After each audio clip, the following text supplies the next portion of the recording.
కావలి MLA Kavya కృష్ణారెడ్డికి వారి వద్ద ఉద్రిక్తత చోటు చేసుకుంది. జలదంకి మండలం అన్నవరంలో ఎమ్మెల్యే కావ్య కృష్ణారెడ్డికి చెందిన క్వారీ మైన్స్ పై డ్రోన్ కెమెరా ఎగురవేశారు గుర్తు తెలియని యువకులు. క్వారీ సిబ్బంది యువకులను పట్టుకుని ప్రశ్నిస్తే తాము మాజీ ఎమ్మెల్యే రామిరెడ్డి ప్రతాప్ కుమార్ రెడ్డి అనుచరులమని తెలిపారు. ఎమ్మెల్యే కావ్య కృష్ణారెడ్డి క్వారీకి సంబంధించి డ్రోన్ వీడియోలు తీయమని పంపారని, అడ్డు వచ్చిన వారిని నరికేయండి అని రామిరెడ్డి ప్రతాప్ కుమార్ రెడ్డి తమతో చెప్పారని యువకులు తెలిపారు.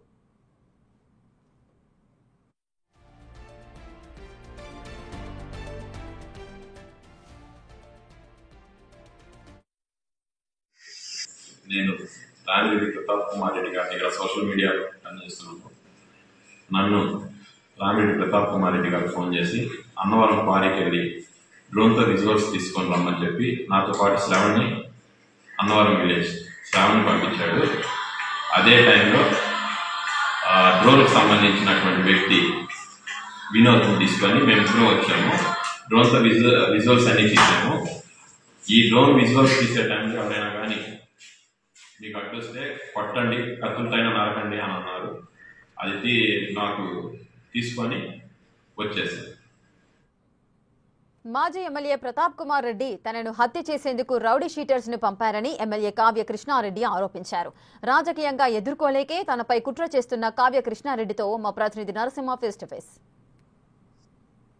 కావలి ఎమ్మెల్యే కావ్య కృష్ణారెడ్డి ప్రస్తుతం మనతో పాటు ఉన్నారు. సార్, ఏంటి సార్ మీ సొంత క్వారీ పైన డ్రోన్ ఎగరేశారు, కత్తితో కూడా కొంతమంది వ్యక్తులు వచ్చినట్లుగా కూడా తెలుస్తుంది. అంటే ఎవరైనా గుర్తించడం జరిగిందా, ఎవరు పంపించారనేది తెలిసిందా?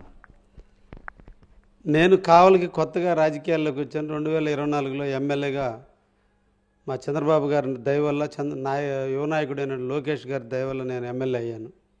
నేను సాధారణ కుటుంబం నుంచి వచ్చా. ఈరోజు వరకు నా 57 ఏళ్ల జీవిత చరిత్రలో ఇప్పటి వరకు పోలీస్ కేసు లేని నాయకుడిగా నేను ఎదిగా. నా ప్రత్యర్థి మీద తన ఎలక్షన్లో చెప్పిన అఫిడవిట్ల ప్రకారం 8 కేసులు తన పైన ఉన్నాయని తానే అఫిడవిట్లో ఇచ్చాడు. నా గెలుపుకి ఎన్నో రకాల అడ్డంకులు వేసినా ప్రజలు నన్ను హక్కును చేర్చుకున్నారు, నాకు ఓట్లేసి గెలిపించారు. నాటి నుంచి నన్ను కక్ష పెంచుకున్నాడు. నిరంతరం నేను ప్రజలతోనే ఉన్నా. కావలే నా పుట్టుక, నాకు నివాసం ఉండేది కూడా కావలే. 24/7 నేను కావల్లోనే ఉన్నా. నేను నిరంతరం తెలుగుదేశం పార్టీ జెండాని భుజాన్ని మోసుకొని ప్రజలకు సేవ చేస్తున్నా. దాంతో తన ఈర్ష్యను పెంచుకున్నాడు. అందులో ధర్మిలో ఇటీవల కొన్ని సంఘటనలు, కావల్లో ఒక అమృత స్తూపానికి సంబంధించినటువంటి స్తూపాన్ని 2022లో ధ్వంసం చేయడం జరిగింది. మా యువ నాయకుడు లోకేష్ గారు ఇనాగ్రేట్ చేసిన స్తూపాన్ని. దాని మీద సబీరమైనటువంటి ఇన్ఫర్మేషన్ని పోలీసు వారు అరెస్ట్ చేయడం జరిగింది, అందరిని ముద్దాయిల్ని. అందుకే మా ప్రత్యర్థి రామిరెడ్డి ప్రతాప్ కుమార్ రెడ్డి గారు, వాళ్ళ అనుచరులు రూరల్ మండలానికి సంబంధించినటువంటి మండల పార్టీ అధ్యక్షుడు తిరుపతి ఆధ్వర్యంలో, వాళ్ళ మత్స్యకారు లీడర్ అయినటువంటి రాజు ఆధ్వర్యంలో, యానాది వాళ్ళందరూ కూడా దాన్ని పగలగొట్టడం జరిగింది. ఆ రోజు నేను ఖండించే, ప్రతాప్ రెడ్డి కక్షలు ఏదైనా ఉంటే నా మీద తీర్చుకో, కానీ ప్రజల మీద కాదు, ప్రశాంతంగా ఉండే కావాలని ఈరోజు స్వేచ్ఛగా ప్రజలు జీవిస్తున్నారు. నీ అరాచకాలు, నీ గంజాయి అన్నీ కూడా నువ్వు ఎమ్మెల్యే ఉన్నప్పుడు చేసావు.